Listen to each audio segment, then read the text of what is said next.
இப்போ சென்னையில ரெண்டே பேருக்கு நடுவுல தான் போட்டி. ஒன்னு இஎம்ஐ, இன்னொன்னு ரெண்ட். போரூர், காட்டுப்பாக்கம். ரெண்டட் ஹவுஸ்னா உங்க ரெண்ட், அவங்க அசர்ட். ஓன் ஹவுஸ்னா உங்க இஎம்ஐ, உங்க assert. For bookings call 8682089820. Stepstone Viram Phase 2. காட்டுப்பாக்கம்ல premium 2 and 3 BHK apartments. Just 79 lakhs all inclusive. Udhayanidhi Stalin அவர்கள் காலையிலே இன்னைக்கு கைது செய்யப்பட்டிருக்காங்க. தமிழ்நாடே இன்னைக்கு ரொம்ப பரபரப்பா இன்னைக்கு காணப்படுது. நீங்க தமிழ்நாடே பரபரப்பா ஆகணும்னு நீ நினைச்சு சொல்ல வரியா இல்ல பரபரப்பா ஆயிடுச்சா? நீ பாத்தியா எங்கேயாவது? இல்ல சார், நிறைய இடத்துல போராட்டம் பண்ணிட்டு திமுகவினர் போராட்டம் பண்றாங்க.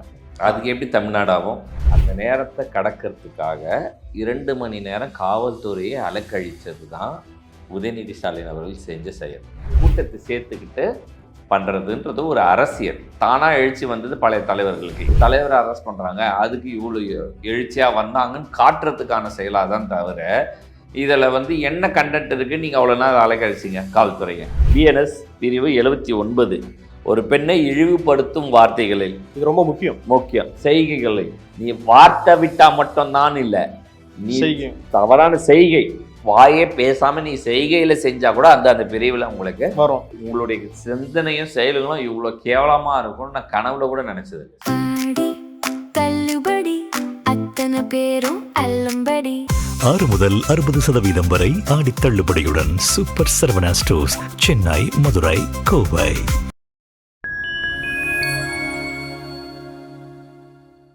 நேயர்களுக்கு வணக்கம். இன்றைய சீக்கிரடாக் நிகழ்ச்சியில் பல்வேறு அரசியல் மற்றும் சமூக நிகழ்வு குறித்து உங்கள் சீக்கியோடு பேசவிருக்கிறோம். வாருங்கள், நிகழ்ச்சிகள் சொல்லலாம். சார் வணக்கம். சார் வணக்கம். சார், எதிர்கட்சி தலைவர் திரு உதயநிதி ஸ்டாலின் அவர்கள் காலையிலே இன்னைக்கு கைது செய்யப்பட்டிருக்காங்க. தமிழ்நாடே இன்னைக்கு ரொம்ப பரபரப்பா இன்னைக்கு காணப்படுது. அவருடைய பேச்சு நீங்க கேட்டிருப்பீங்கன்னு நினைக்கிறீங்க. உங்களுடைய முதற்கட்ட பார்வை என்ன? நீங்க தமிழ்நாடே பரபரப்பா ஆகணும்னு நீ நினைச்சு சொல்ல வரியா இல்ல பரபரப்பா ஆயிடுச்சா? நீ பாத்தியா எங்கேயாவது? இல்ல சார், நிறைய இடத்துல போராட்டம் பண்ணிட்டு திமுகவினர் போராட்டம் பண்றாங்க. அதுக்கு எப்படி தமிழ்நாடு ஆகும்?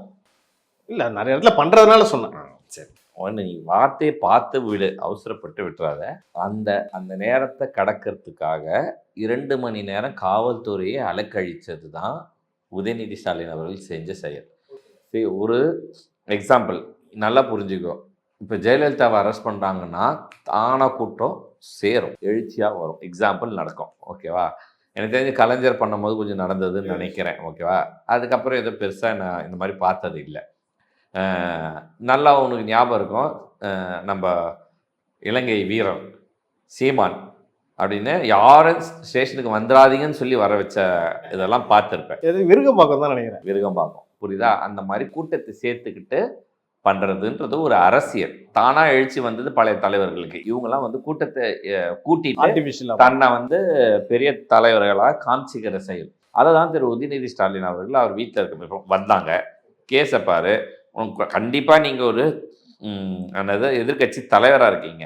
உங்களை அவ்வளோ ஜஸ்ட் லைக் தட் தூக்கின்னு போய் ஒரு புழல் ஜெயில் மாதிரி அதுலலாம் போட போகிறது இல்லை. விசாரணைக்கு ஆஜராகிறதுக்கு போகிறீங்க. அங்கே கூட உங்கள் மக்களை வர வைக்கலாம், இல்லை நீங்கள் அட்வொகேட் பேச வைக்கலாம், இல்லைன்னா அட்வொகேட் வர வச்சு கூட பேசிக்கலாம். ஓகேவா? என்னுடைய கேள்வி என்னன்னா, நேருலேருந்து வேலூர் இருக்கும் எல்லா மெயினான சிட்டிக்குள்ளே இருக்கிறவங்க எல்லாம் அங்கே போயிட்டாங்க 2 மணி நேரத்தில். புரியுதா? அவங்க கொஞ்சம் குரூப்பை கூட்டுட்டு போகிறாங்க. இது எதுக்குன்னா, அரெஸ்ட் பண்ணும் போது ஒரு தலைவரை அரெஸ்ட் பண்ணுறாங்க, அதுக்கு இவ்வளோ எழுச்சியாக வந்தாங்கன்னு காட்டுறதுக்கான செயலாக தான் தவிர இதில் என்ன கண்டென்ட் இருக்குது நீங்கள் அவ்வளோ நாள் அலைக்கழிச்சிங்க காவல்துறையை. சரி, காவல்துறை தப்பாகவே பண்ணுதுன்னு வச்சுக்கலாம்ப்பா, நான் தப்பு இல்லைன்னு சொல்கிறேன். தப்பாகவே பண்ணுதுன்னா நீ என்ன பண்ணுவீங்க? ஈஸியாக வெளியே வர போகிறீங்க, ஈஸியாக பெயில் கிடைக்கும், வெளியே நீங்கள் பேச போகிறீங்க தானே ரியாலிட்டி. ஆனால் உங்களுக்கு நீங்கள் அந்த காலம் தாழ்த்துறது எதுக்கு? ஹீட் ஆகட்டும்ன்றதுக்காக. ஹீட் ஆக்குறது, கூட்டத்தை கூட்டுறது. நம்ம ஒரு தலைவர்னா அரெஸ்ட் பண்ணால் 10 துரைமுருகன் கிட்ட கெடுக்க அந்த வயசில் போய் உட்காந்துட்டாப்ல. புரியுதா? ஏன்னா பதவி போயிடும். நான் வந்தவன் தம்பியா ப்ரெசன்ட் ஐயா, ப்ரெசன்ட்டுங்கய்யான்னு ஒரு குரூப்பே ப்ரெசன்ட் போட்டுட்டு போயிருக்கு. புரியுதா? ரியாலிட்டி இதுக்கு இவ்வளோ பில்டப் உனக்கு தேவையா அப்படின்றத என் கேள்வி. ஆனால் அவர் என்ன சொல்றாரு பார்த்தீங்களா, இந்த கைதை என்ன காமெடியாக தான் பார்க்குறாரு அவர். எதனா ஆதித்யா சேனல், சிறுபுடி சேனல். இல்லை தம்பி, காமெடியாக பார்க்குறீங்க தானே சார்? நீங்களும் காமெடியாக போயிட்டு வர வேண்டியதானே? ஏன் நீங்கள் கூட்டம் சேர்க்குற வரைக்கும் உட்காந்துருந்தீங்க?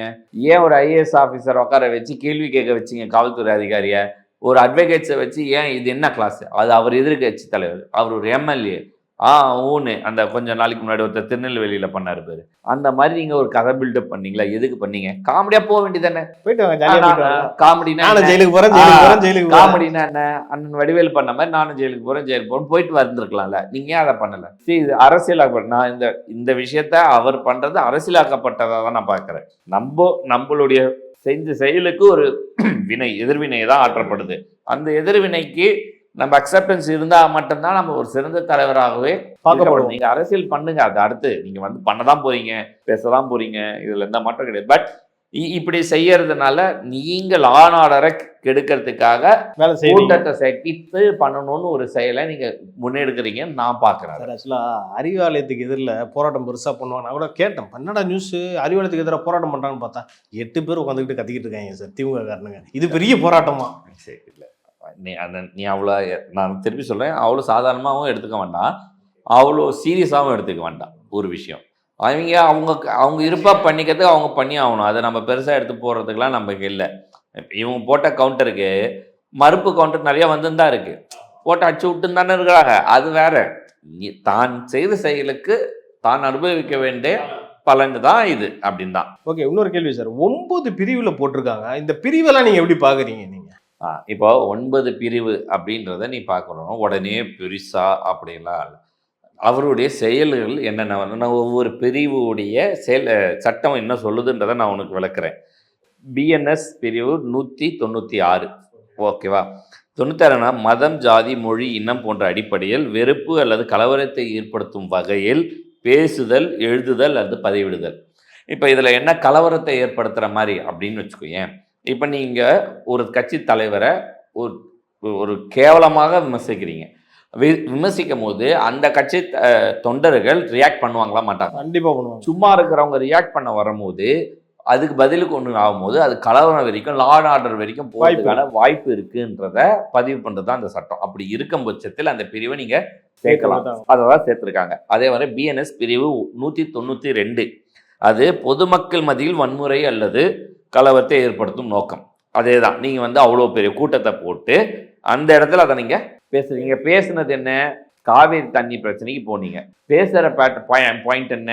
கலவரத்தை உருவாக்குற மாதிரி ஒரு முதலமைச்சரை, ஒரு கட்சியுடைய தலைவரை நீங்கள் பேசுறீங்க. அது கலவரம் உருவாக்குற மாதிரியான இது. பொதுமக்களை பல பேரை திரட்டி அதை செய்கிறீங்க. அந்த பிரிவு அதில் வருது. இன்னொன்று பிஎன்எஸ் பிரிவு 352, ஒருவரை திட்டி அவமதித்து சண்டை அல்லது பிரச்சனை ஏற்படுத்துது வருது. நீங்கள் திட்டுறீங்க, அதுதான் கொண்டு வரீங்க. பிஎன்எஸ் பிரிவு 79, ஒரு பெண்ணை இழிவுபடுத்தும் வார்த்தைகளில், இது ரொம்ப முக்கியம் செய்கைகளை, நீ வார்த்தை விட்டா மட்டும்தான் இல்லை, நீ தவறான செய்கை, வாயே பேசாம நீ செய்கையில செஞ்சா கூட அந்த பிரிவுல உங்களுக்கு வரும். அதுவும் நீங்க வரீங்க. பிஎன்எஸ் பிரிவு 196 உட்பிரிவு பி, அதுல பொதுமக்கள் பார்க்கும் இடங்களில் அல்லது மற்றவர்களை இடையூறாக ஏற்படுத்தும் வகையில் ஆபாசகமாக பேசுதல் வருது. அதுதான் நீங்க பண்ணீங்க. அடுத்த பிஎன்எஸ் பிரிவு 61, 2 அல்லது அதற்கு மேற்பட்ட சேர்ந்து ஒரு குற்றத்தை செயல திட்டமிடுதல். அந்த மேடையில உங்களை சார்ந்து ஒரு குரூப்பா பேசுறீங்க, கீழேருந்து ஒரு குரூப் ஒரு பேர் எடுத்து கொடுக்குது. ஆமா ஆமா, அதுதான் அங்கதான் ஸ்டார்ட் ஆகுது. அது அந்த பிரிவுல வருது. ஆமா, எங்க அந்த பிரிவு இல்லைன்னு சொல்ல முடியுமா? ஓகேவா? அடுத்த பிஎன்எஸ் பிரிவு 351 பிரிவு 2, ஒருவரை பயமுறுத்தும் வகையில் மிரட்டுதல் அல்லது அச்சுறுத்துதல். ஓகேவா? நீங்க அந்த வேலை அந்த மேடையில அதை தானே பண்ணீங்க. ஆமா, ஓகேவா? அடுத்தது இது போக இது பொது சட்டம். தமிழ்நாட்டில் ஸ்பெஷல் சட்டம் தமிழ்நாட்டில் இயற்றியிருக்காங்க. அது தமிழ்நாடு பெண்கள் தொல்லை தடுப்பு சட்டம் 2002 பிரிவு 4 ஜெயலலிதா அவர்கள் பீரியட்ல கொண்டு வந்தது. பெண்கள் உடல் ரீதியாக, மன ரீதியாக அல்லது வார்த்தைகளால் தொந்தரவு செய்தல். ஓகேவா? தகவல் தொழில்நுட்ப சட்டம் ஐடி ஆக்ட் பிரிவு 67 வருது. இணையதளத்தில் ஆபாச தகவல் வெளியிடுதல். நீங்க பேசுறத நீங்களே லைவ் பண்றீங்க. இணையதளங்கள் யூடியூப், வாட்ஸ்அப் எதுல வந்தாலுமே அது பரப்புதல், அது வருது. இதுக்கு மேல அது சட்டத்துல என்ன தப்பு இருக்குன்னு சொல்லு. என்ன இந்த 9 பிரிவு நீங்க சொல்றதுல என்ன இருக்கு? சரியாக தானே இருக்கு. நீ இன்னொன்னு, இதுல எந்த கார்பொரேஷனோட பண்ணியிருந்தானா வேற ஏதாவது நான் சேர்த்த ஒரு சம்பந்தம் இல்லாத சட்டப்பிரிவுல உள்ள இணைச்சிருந்தா நீங்க கேள்வி கேட்க. உங்களுடைய பிரிவு நீங்க பேசின செயல்களுக்கு தேவையானது. இது உதயநிதி அவர்கள் பேசினாருன்னு இல்லை, நாளைக்கு தேவாவோ காமேஷோ பேசினாலும் இந்த மாதிரி ஒரு செயல்ல பேசினா இத்தனை கிளாஸஸும் அதுக்கு பொருந்தும். புரியுதா? அதை தான் அவங்க பேசுறாங்க. அதுல என்ன தப்பு இருக்கு? அது அவங்க அரசியல் ஆக்கணும் முடிவு பண்ணிட்டாங்க தேவா, அது அரசியல் ஆக்குவாங்க, அவங்க வேலை அதுதான். ஓகேவா? இது நான் டிவிக்கு நிர்வாகிகளுக்கும் டிவிக்கு விர்ச்சுவல் வாரியர் இந்த மாதிரியா இருக்கவங்களுக்கு நம்ம கண்ணியமா நடக்கிறதுக்கான வேலைகளை மட்டும் நாம பார்த்துக்கலாம். அவங்கள பத்தி நம்ம எந்த இடத்துல தரத்தாழ்ந்தோ இதுவாவோ போயிட வேண்டாம்ன்றது தான் என்னுடைய வேண்டுகோள். சார் இன்னொரு கேள்வியும் சார் என்னன்னா, முன்னாள் முதல்வர் ஸ்டாலின், முன்னாள் அமைச்சர் பொன்முடி, இப்போ உதயநிதி, அதாவது இந்த ஆபாசத்தை ஏன் ஸ்டாலின் சொல்றேன்னா, அந்த ஒரு காணொலி நீங்களும் பார்த்துருப்பீங்கன்னு நினைக்கிறேன். ஆபாசம்ன்றது திமுகவோட டிஎன்ஏல இருக்கா? சரி, நான் இந்த மாதிரி ஒருதலை பட்சமாக நான் இதுக்காக அப்படி கொண்டு வரணும் அப்படின்னு நான் விருப்பப்படல. ஆனால் நான் இந்த இடத்துல பொதுவாக நான் ஒரு மன்னிப்பு கேட்கணும்னு நினைக்கிறேன். நான் ஒரு இளைஞர்கள் ஒரு தலைவர்களாக உருவெடுக்கிறதுல நான் வரவேற்கணும்னு உதயநிதி வர்றதெல்லாம் நான் வரவேற்ற காலங்கள் இருக்குது. அந்த உதயநிதியை நான் ஆதரித்து வரவேற்கல. ஒரு யங்ஸ்டர்ஸ் முன்னுக்கு வர்றதில்ல, ஒரு முன்னாடி வர்றதில்ல, ஜனநாயக நல்லதுன்னு நான் சொல்கிறது. தேர்தலுக்கு முன்னாடி 21க்குலாம் முன்னாடி நான் சொல்லுவேன். பட் அது எவ்வளோ பெரிய தவறுன்றது எனக்கு இன்னைக்கு ரியலைஸ் பண்ணுறேன். நான் என்னென்னா, ஒரு விஷயம் என்னென்னா, நான் என்ன கேட்குறேன், கண்ணியமான அரசியல் நடக்கணும், இன்னைய இளைஞர்கள் இதை கொண்டு போவாங்க அப்படின்னு தான் நான் நினச்சேன். ஓகேவா? பட் நானும் என்னுடைய ஜெனட்டிக்கலால் நீ சொல்கிற மாதிரி இப்படி தான் நானும் எங்களுடைய இதுவே இப்படி தான் அப்படின்றத நான் இதை வச்சு முடிவு பண்ணோம். எனக்கு என்ன தோணுச்சுன்னா தேவா, இதை பேசுறதுல குடும்பம்னு வச்சு அரசியல் பண்ணிட்டு இருந்தோம். ஓகேவா? அந்த குடும்ப அரசியல்ன்றது ஒரு இன்டர்வியூவில் பிளாஸ்ட் ஆகி போச்சு. உங்களால் அதை வச்சு இப்போ போக முடியல. அப்போது வேற மாதிரி என்ன அரசியல்? புரியுதா? நீங்கள் இதை தேர்தலுக்கு முன்னாடியே கொண்டு நீங்கள் ஃபெயிலியர் ஆகிட்டீங்க. நான் சொல்றது புரியுதா? இந்த டாக்ஸை நீங்க தேர்தல் பிரச்சாரத்திலே பண்ணீங்க, பிரச்சாரத்துல வச்சு அதுக்கு பிறகு நான் ஜெயிச்சு முதலமைச்சர் ஆயிருக்கேன். புரியுதா?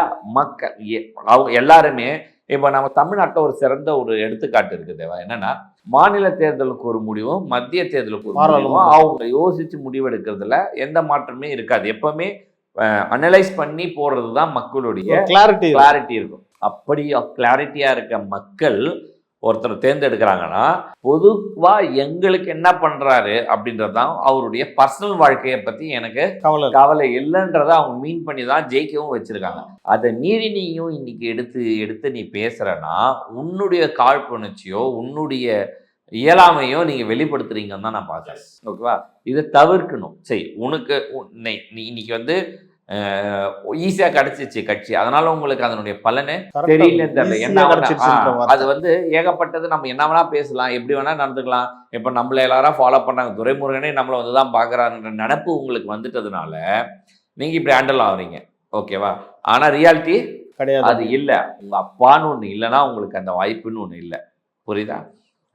நீ நல்லா புரிஞ்சுக்கோங்க. இதே இடத்துல நீங்க விஜய் விமர்சிச்சிருப்பாங்க. அவங்க தகப்பனார் கொண்டு ஈஸியா சினிமால வந்திருக்காரு, சினிமால வந்துட்டாருன்னு சொல்லலாம். சரி, சினிமா வாழ்க்கை நீங்க சொல்லலாம், அரசியல் வாழ்க்கை ஒன்னால அப்படி சொல்ல முடியும் இல்ல. சினிமா வாழ்க்கை இவருக்கும் தானே பொருந்தும். நீ அப்படி நீ சொல்ற மாதிரியே வச்சுக்கோப்பா, நீ சொன்ன மாதிரி நடந்துக்கிட்டோம். அவர் ஒரு கேட் ஓப்பன். ஏன்னா அப்பேற்பட்டவருக்கு தான் அவங்களுக்கு தெரியும் சினிமால பிஆர் வேலை எவ்வளவு அப்படி இருக்கிற இடத்துலயே விஜய் அவர்களை விமர்சித்து எவ்வளோ ஆர்டிக்கல் வந்ததுன்றத அவரே பல மேடைகள் பேசியிருக்காரு. அதெல்லாம் மீறி உடைச்சி ஸ்டெப் பை ஸ்டெப்பாக வளர்ந்து அதுக்கப்புறம் சூப்பர் ஸ்டார் இன்னைக்கு நான் சூப்பர் ஸ்டாரே செய்ய தயங்கின விஷயத்த செஞ்சு உட்கார்ந்துருக்கேன். எஸ், அதை நீ பாராட்டவன எதிர்கட்சியா தேவையில்லாம விமர்சிக்க பேசாம இருங்க. நீங்க உங்களுடைய சிந்தனையும் செயல்களும் இவ்வளோ கேவலமா இருக்கும்னு நான் கனவுல கூட நினைச்சது. எஸ், ஏன்னா சார், இப்போ நீங்கள் ஏற்கனவே நம்ம இந்த விஷயத்தை நீங்கள் பேசி நீங்களும் சொல்லியிருக்கீங்க. உதயநிதி அவர்கள் 2019 இளைஞரணி தலைவராக வராரு. வித்தின் 2 to 3 இயர்ஸில் மினிஸ்டராக வராரு, டெபுட்டி சிஎம் வராரு. இப்படி எல்லாமே சீக்கிரமாக கிடைச்சதுனால அந்த எக்ஸ்போஷர் இல்லையா அவருக்கு? அதுதான் கரெக்டு. நீ சிம்பிளாக நான் சொல்கிறேன்ல, கஷ்டப்பட்டு ஒருத்தங்களுக்கு கிடைக்கிறதும் தானாக எல்லாமே தேடி வர்றதுக்கான வித்தியாசம் இருக்குது. புரியுதா?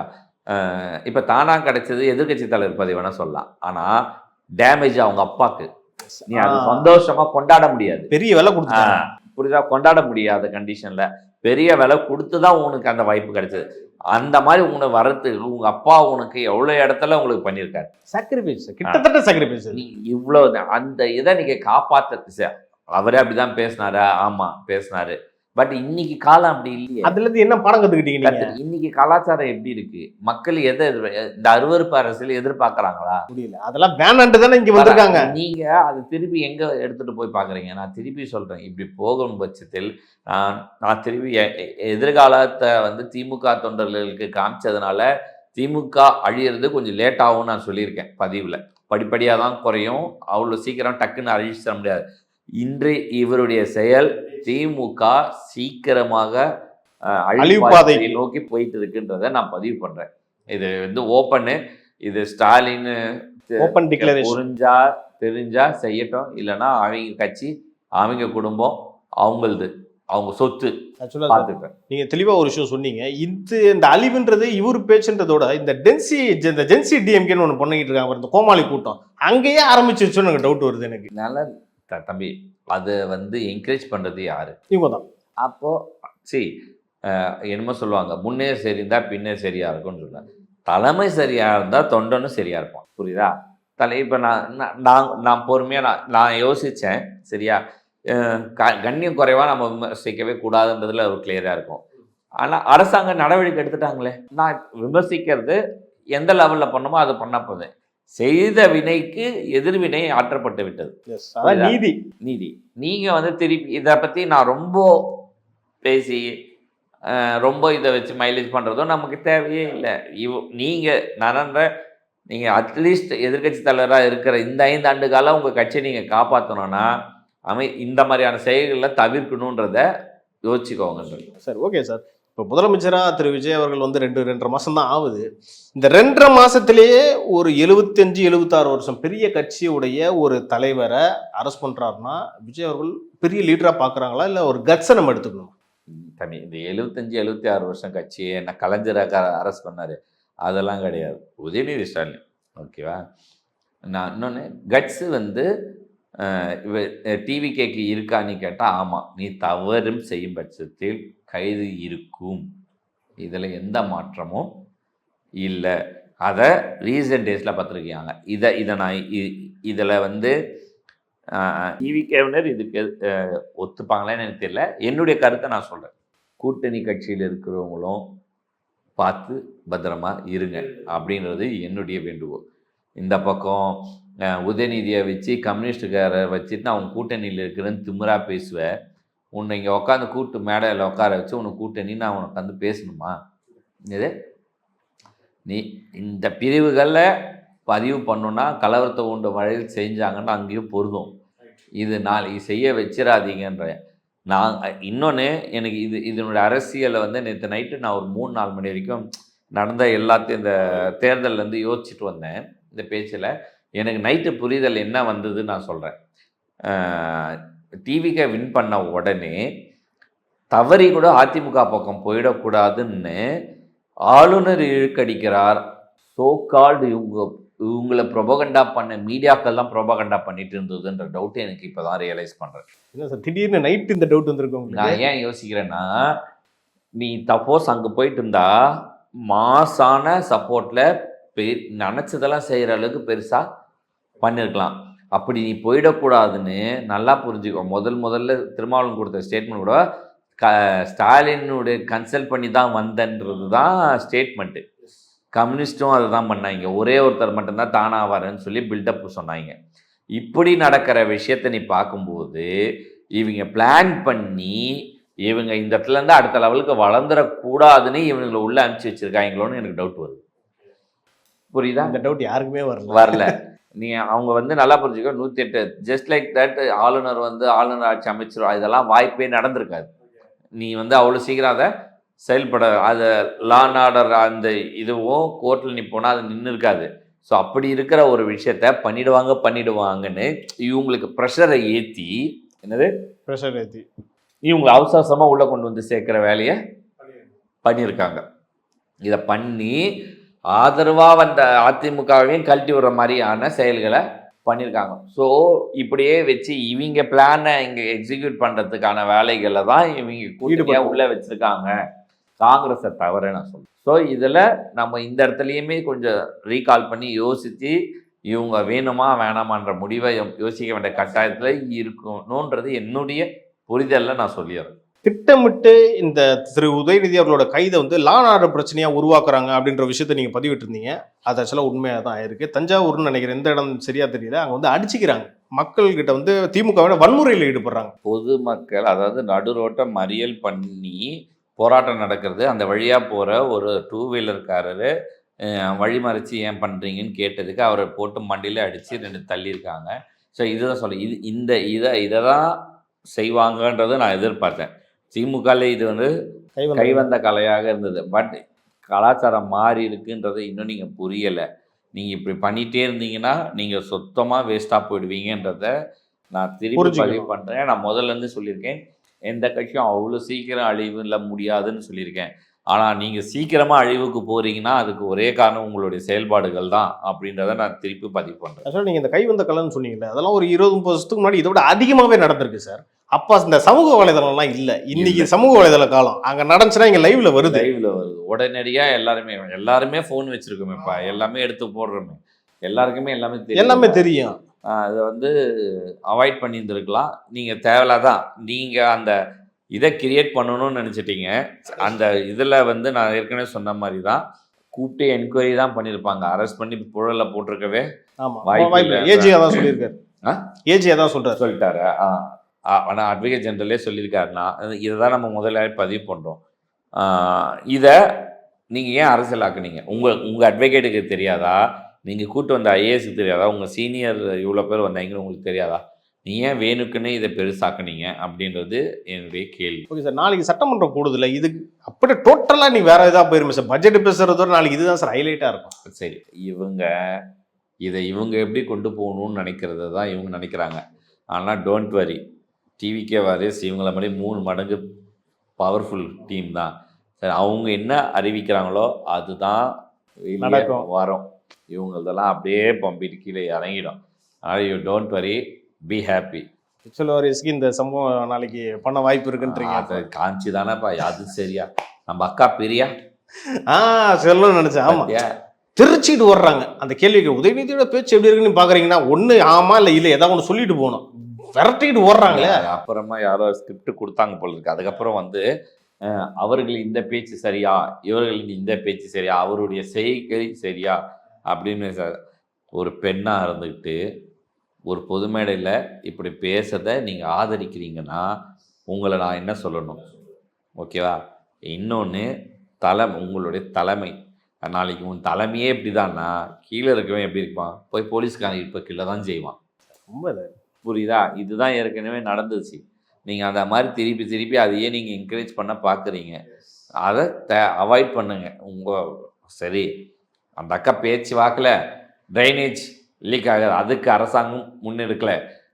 தண்ணீர் பிரச்சனை, அதுக்கு அரசாங்கம் முன்னெடுக்கல. ஆமாம்மா, இதெல்லாம் கார்பரேஷனில் இருக்கிற மேயரை நீங்கள் பார்க்க வேண்டியது. இது நீங்கள் வந்து அது இப்போதான் 2 மாசமா தான் இந்த கவர்மெண்ட், 5 வருஷமா நீங்களே இருந்தீங்க. கவர்மெண்ட் இருக்கட்டும் தம்பி, கார்பரேஷன்ல தண்ணி கொடுக்க வேண்டியது, ட்ரைனேஜை பார்க்க வேண்டியது. நீங்க இன்னும் முடியல தம்பி. அந்த அம்மா தான் வேலைன்றதையே மறந்துட்டாங்க. அதையே குறை சொல்லி நிற்குது அந்த வீடியோவில். அதனால இந்த மாதிரி கோபமா அவசரப்பட்டு பேசுகிற இந்த மாதிரி தவறுகளான மெசேஜை தான் பாஸ் பண்ணுற மாதிரி ஆகும். அதனால் பொறுமையாக சிந்திச்சு செயல்படுங்க.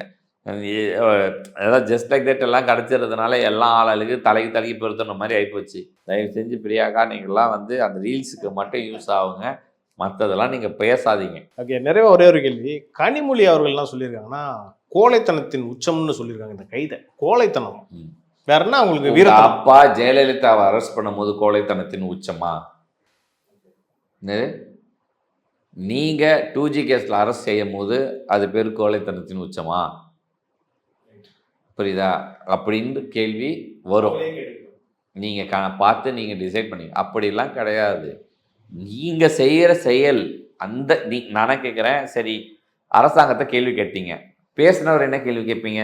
பெண்ணிய கண்ணியத்துக்கு குறைவாக நீ ஒருத்தர் பேசுறீங்களா? நானும் ஒரு பெண், உன் அத்தை, உன் வீட்டில் இருக்கிறேன், நீ வந்து பேசலாமான்னு ஒரு வார்த்தை கேட்டிங்களா?